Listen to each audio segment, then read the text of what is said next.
The Porsche 911 is one of the most iconic cars of all time, and has been so for the past 60 years. But under this shell that remains more or less the same throughout time is a car that is ever changing. Not only is each generation very different from the previous one, but probably the 911 is the car with the biggest range of models. And what I have here is a 911 Turbo S, specifically a 991.1. And this is one of my favorite cars of all time. It's the top of the range of what you'd call the street cars that Porsche makes. Those cars with roads rather than tracks first in mind. And it is actually probably the best Porsche 911 that you can daily drive. And in this segment of supercars, it's perhaps the most daily drivable car of all. Anyway, people are obsessed over the 911. And let me tell you just why in this video. The Porsche 911 started production in 1964 and soon became the brand's most iconic model, perhaps owing to the fact that its styling hasn't changed that much over the years. Sure, we the fanatics can spot the difference between a 997.1 and a 997.2 from a mile away, but for most people, a 911 is just a 911. Just like the Mini Cooper S I filmed last week, the 911 is a car that only started being appreciated as time went by. I know it sounds crazy today, but when I was a child, air-cooled 911s were considered garbage, nothing more than overpriced Beetles. You could get one for extremely cheap. But then, right around the mid-2000s, with the introduction of the 997, something happened. Something made people revisit Porsches and realize that the Porsche 911 was the perfect car for them. I wouldn't be able to pinpoint exactly what it was, but I've got a few hypotheses. Number 1, reliability. When you're building a high-performance car, you're usually dealing with smaller tolerances and with recently researched parts. Most supercar owners have multiple cars and only drive these exotics on weekends or very occasionally. Therefore, for most builders, reliability is only an afterthought. They'll do whatever they can to squeeze an extra horsepower or remove an extra kilogram. For the Porsche clientele, it's different. Porsches are not the most powerful and usually use tried and tested technology. A Ferrari with 30,000 kilometers is well used. A Turbo S is just broken in. It's not that Porsche does not innovate, they really do. But their approach has always felt to me like they are the Toyotas of supercars. Number 2, low profile. I know we think of most supercar owners as people who boast and simply want to be seen, but my personal experience is completely different. Most people who own these cars are older people who want to maintain a certain image. Porsches are the ultimate low profile car, if we could call any sports car low profile. Really. To the average person, a base Boxster looks the same as a GT2 RS. Car people know, sure, but especially as Porsches fill the roads with their Cayennes and Macans, I don't feel seen at all in this 911, unlike when you're riding in a Ferrari. For most Porsche owners, that's a good thing. Which brings us onto this car. The 911 Turbo S is, as I was saying, the top of the line among the street Porsches. The Turbo S, when new, is as expensive as a Ferrari Roma or Lamborghini Huracan, but I'd say that its most proper rival is the Mercedes AMG GT, specifically the GTR trim. This generation of the 911 was called the 991 and replaced the 997. Yes, I know it doesn't make sense, but you just have to memorize it. It was launched in 2011 and was produced until 2019. This unit is a 2015 Turbo S, so it does not have the facelift that cars received in 2016. Therefore, it's called the 991.1 generation. Under this thing that I'm not sure we can even call it a hood, is the actual engine of this car.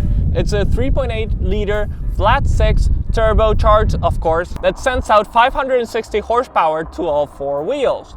Now, most people say these cars are rear-engined, but that's not strictly the truth. Mounting the engine at the rear in a sports car is a terribly bad decision design-wise. All the weight at the back behaves like a pendulum during cornering and results in unpredictable behavior. but the rear engine is one of the most defining characteristics of the 911. Porsche cannot simply change it, so they've cheated a little bit. Generation after generation, the bulk of the engine keeps moving forwards and forwards. In fact, by this 991 generation, the engine is not technically behind the rear axle, which is the definition of rear engine, but rather over it. As mentioned before, this car has a 3.8 bi-turbo flat 6 that puts out 560 horsepower and 715 Nm of torque. In all Turbo S's, power is sent out to all four wheels through a 7-speed dual-clutch gearbox, which in Porsches is called the PDK. And if we're going to dive into the world of Porsche acronyms, another one you should learn is PCCB, the Porsche Carbon Ceramic Brakes.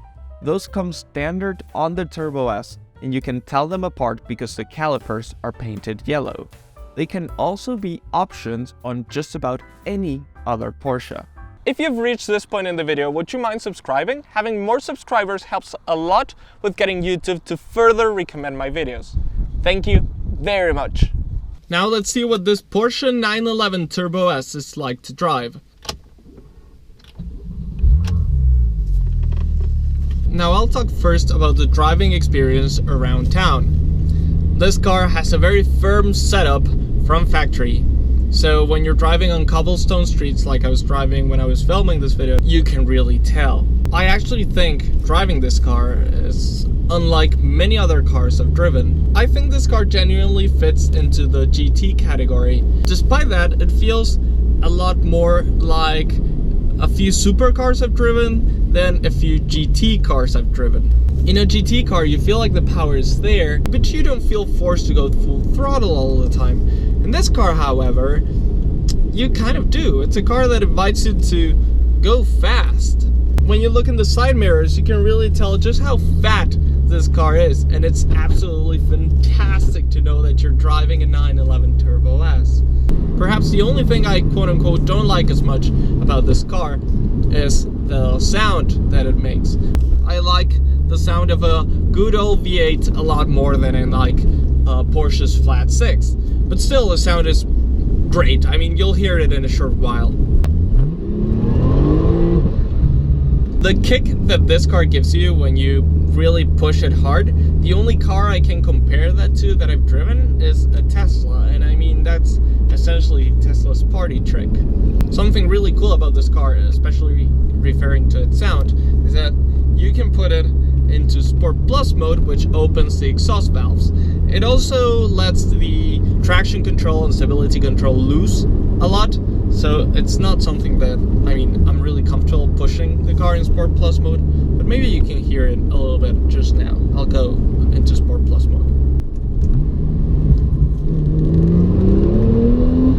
Now, I'm driving this car around town now, but I've actually driven over 400 kilometers in this car on mountain roads and all over the place, which is why I think I can actually talk about how good this car is. It goes incredibly fast, it turns incredibly well, and it's actually comfortable. Like, I'm now driving around town, and I could drive perhaps thousands of kilometers like this.